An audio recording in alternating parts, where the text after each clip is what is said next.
Carrusel de las Artes. María Carolina Piña.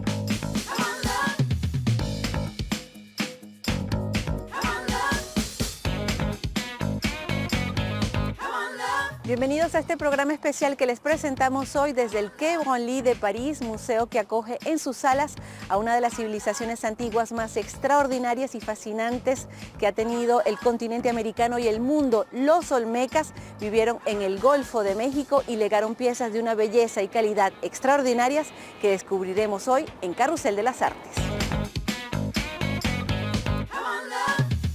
París acoge la primera gran muestra sobre los olmecas y las civilizaciones del Golfo de México, una exposición que reúne 300 piezas excepcionales, muchas de las cuales se ven por primera vez fuera de su país de origen.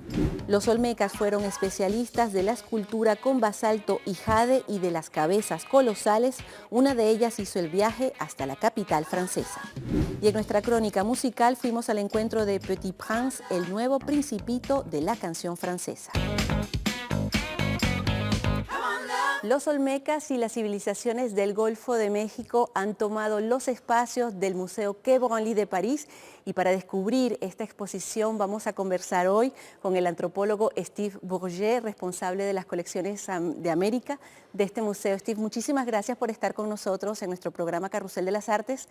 ¿Es verdaderamente esta exposición, Los Olmecas, excepcional y por qué? Es una exposición excepcional por varias razones. Es la primera vez que vamos a hacer conocer las culturas de la zona del Golfo de México a un público europeo. Entonces, en esta exposición queremos mostrar obras de arte, la cultura de varios grupos culturales a través de una historia de 3.000 años de antigüedad. Entonces hay piezas de la cultura olmecas, pero también de las otras culturas que habitaron la zona del Golfo de México. Son piezas de una calidad artística muy alta. Es verdaderamente un placer de mostrar esas cosas aquí en París. Steve, estamos enfrente de una de las 18 cabezas colosales olmecas que se han descubierto hasta ahora. Esta específicamente viene del sitio de San Lorenzo. Hubo 3 grandes capitales de la civilización olmeca y me parece que a través de esta cabeza podemos descubrir un poco la estética olmeca. Es verdad, esta cabeza colosal es una de las más pequeñas, entonces es la cabeza, es una de las stars de la exposición. Representa probablemente el rostro de un dirigente olmeca con su casco particular. Es una cabeza que mide 1,83 m de altura y su peso es más o menos de 4,5 toneladas. Tiene varios significados. El primero es que es una piedra volcánica extraída de las montañas de Tuxtlas a unos 80 kilómetros de distancia del sitio de San Lorenzo. Entonces eso es una demostración del poder de ser capaz de traer piezas, toneladas de piedra al sitio como tal, ¿no? Entonces, realmente mostrar el poder de manera muy clara a la gente y también una manera de, digamos, petrificar el poder y una cabeza colosal de este tipo. Los olmecas de esta época eran verdaderamente la gente la más popular de Mesoamérica. Esta exposición, Steve Bourget, es un esfuerzo conjunto del Museo del Quai Branly de París y de diversas instituciones mexicanas, entre ellas el Museo de Antropología de México, y justamente fuimos al encuentro de la comisaria mexicana Cora Falero Ruiz, quien nos dio más detalles sobre esta exposición.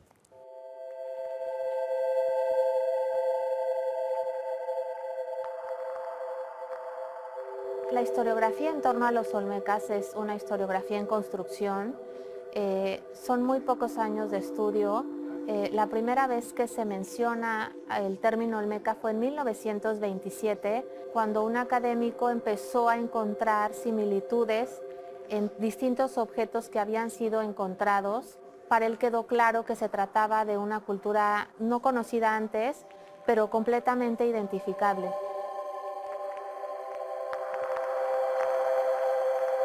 Es una de las culturas de la que menos se sabe respecto al resto de las culturas de Mesoamérica. Es la más antigua, es la que se caracteriza por estos grandes monolitos o estas grandes esculturas.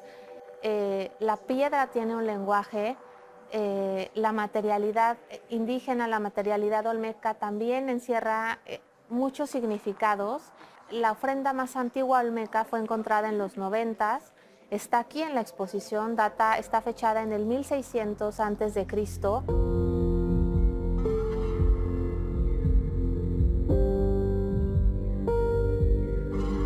Para nosotros es muy significativo este interés, en este caso francés, en términos generales un interés extranjero en una cultura que también en México es totalmente reconocida, identificable, pero cuya historia está en construcción todavía.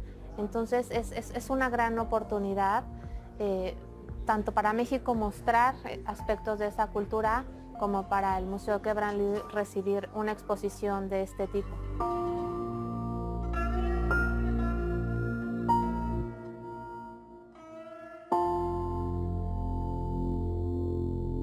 Seguimos en el Museo del Quai Branly en compañía de Steve Bourget para esta exposición sobre los olmecas y las culturas del Golfo de México.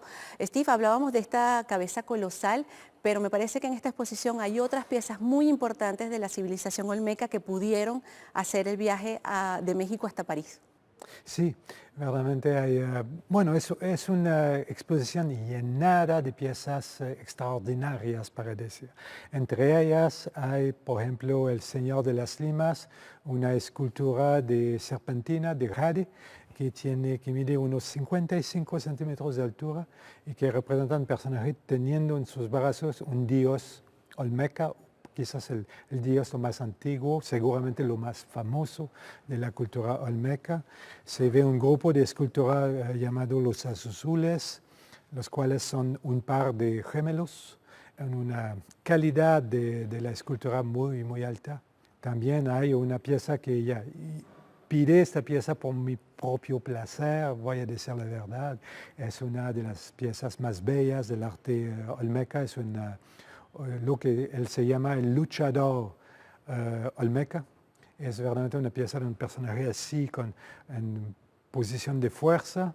Dinámica. Pero es muy probablemente un tipo de persona que va a transformarse en un ser jaguar.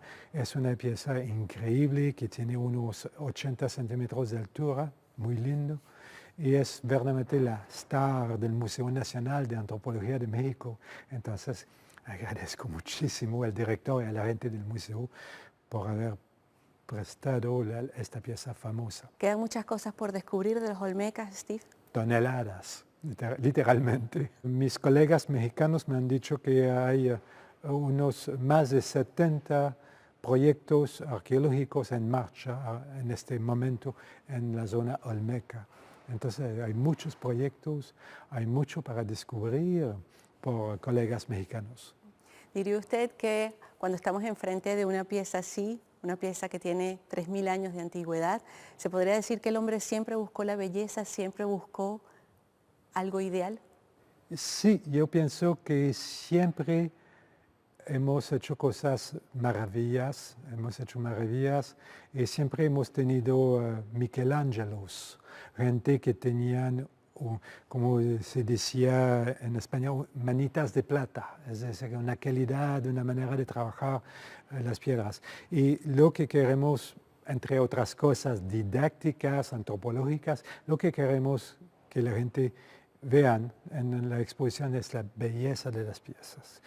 Pensar a la calidad muy alta del trabajo antiguo también es la misma calidad que reconocemos hoy en día. Es decir, que no son gente primitiva, son nosotros, son gente como nosotros, pero en época remota, en otros tiempos, pre-COVID, digamos. Bueno, y con estas palabras tan inspiradas, Steve Bourget, le vamos a agradecer por habernos recibido en este Museo del Quai Branly para esta exposición Los Olmecas y las civilizaciones del Golfo de México, que puede verse aquí hasta el julio del 2021.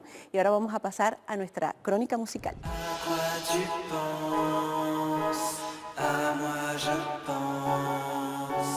El Principito, Le Petit Prince es el nombre del personaje de la obra de Saint-Exupéry, pero también el nombre, el seudónimo de Eliot, que nos recibe aquí en el estudio de grabación. Gracias por recibirnos. De nada. Primera pregunta, ¿por qué ese seudónimo, ese apodo de Petit Prince, Principito? C'était un surnom que m'avaient donné des amis. Fue un apodo que me habían dado unos amigos por mi cabello rubio y mi lado un poco ingenuo, y lo adopté en el momento en que tenía que elegir un nombre artístico. Es un poco como un tatuaje, al principio era extraño y al final lo adopté. Je me le suis approprié.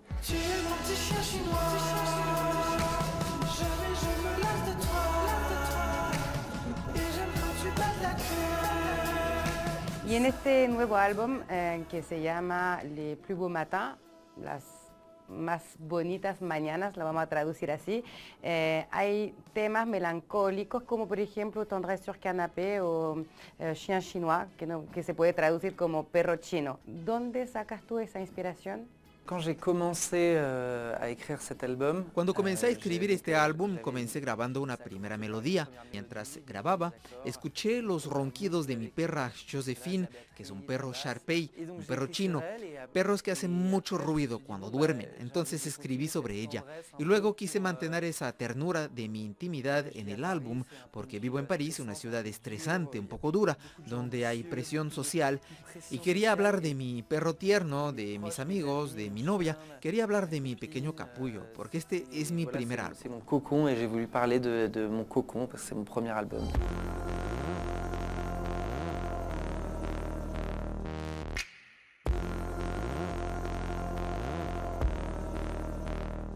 ¿Cómo podrías tú resumir o explicar ese ambiente musical tuyo? Quand on chante en français, on doit toujours mettre la voix un peu plus forte.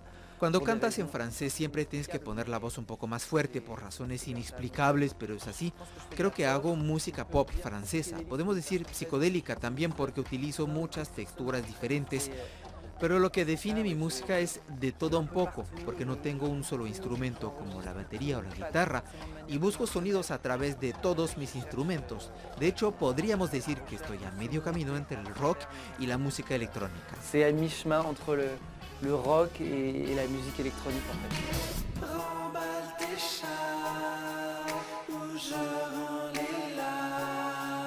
Gracias Natalia Olivares, y así vamos a despedir este programa especial en el Museo del Quai Branly de París. Muchísimas gracias por haber pasado este momento con nosotros. Cuídense mucho. Au revoir.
Choisis-tu